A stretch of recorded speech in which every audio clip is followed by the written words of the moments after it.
Esselamu Aleyküm ve Rahmetullahi ve Berekatuhu. Allah'ın rahmeti, Resulullah Efendimizin şefaat dostlarının, himmeti evliyanın, enbiyanın, şehit ve şehiden gazı ve şahin, himmeti ümmeti Muhammed'in şerifimizin üzerine olsun inşallah rahman dostlar.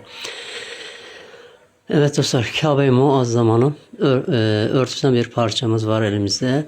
Ravza-i Mudahhara'da örtüsünden bir parçamız var. Kabe-i Muazzama'nın iç örtüsünden bir parçamız var elimizde elhamdülillah. Peygamber Efendimizin saçı şerifi var elimizde. 2 tane sakalı şerifi var elimizde. Bir de Muhammed ismi yazan taşımız var elimizde.